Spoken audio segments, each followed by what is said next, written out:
Pagpapaigting sa public transport modernization program at pagtugon sa artificial shortage ng public utility vehicles, yan ang tututukan ng bagong chairperson ng Office for Transportation Cooperatives o OTC para mapabuti ang serbisyo sa mga commuter.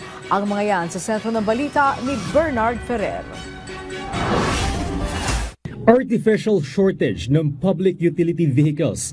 Isa ito sa mga prioridad na tututukan ng bagong chairman ng Office of Transportation Cooperatives na si Attorney Teofilo Guadis III, alinsunod sa direktiba ni Pangulong Ferdinand R. Marcos Jr. Layunin ng hakbang neto na masiguro ang sapat na bilang ng mga PUV sa ilalim ng Public Transport Modernization Program o PTMP para sa mas maayos, mas ligtas at mas komportableng pagbiyahe ng mga commuter. Sa atin pong sistema, para maging effective ang modernization, dapat po meron ho tayong matibay na haligi ng mga kooperatiba. Marami ho tayong mga kooperatiba ngayon na nagkakaproblema, and then ang mandato ko po ngayon ay ayusin ang mga ito. Bukas nakatakdang magkaroon ng high-level consultation sa Chairman Guadis kasama ang mga leader ng transport cooperatives. Inaasang magbubunga ito ng isang konkretong roadmap upang matugunan ang mahalagang usapin sa implementasyon ng PTMP. Matapos ang Phase 1 ng programa, susunod naman ang Phase 2 na nakatuon sa pagpapatibay ng fiscal management ng mga transport cooperatives. Sa pamamagitan nito, matitiyak ang kanilang kakayahang may pagpatuloy ang pagbabayad sa modern jeepney units na kanilang kinuha. Kasi ngayon sa bangko naghigpit na po sila. Tinitignan na po yung financial capability.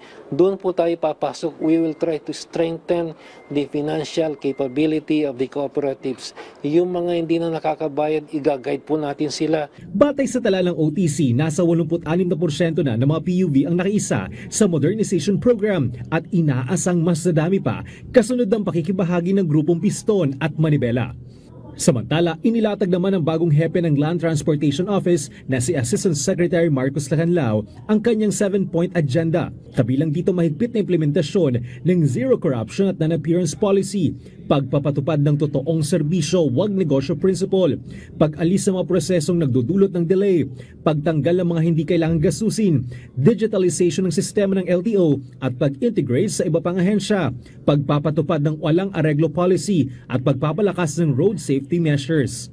Malinaw po ang mensahe ng ating Pangulo na wag pahirapan ng taong bayan, tulungan, bigyan ng totoong serbisyo. Bilang unang hakbang ay pinag-utos ni ASEC Lacanlao ang suspensyon na nag-uutos ng paglabas ng license plates at mga dokumento sa araw rin ng paglabas ng bagong sasakyan. Gayon din ang mahigpit na pagbabawal sa paggamit ng mga improvised at temporary license plates. Bernard Ferrer para sa Pambansang TV sa Bagong Pilipinas.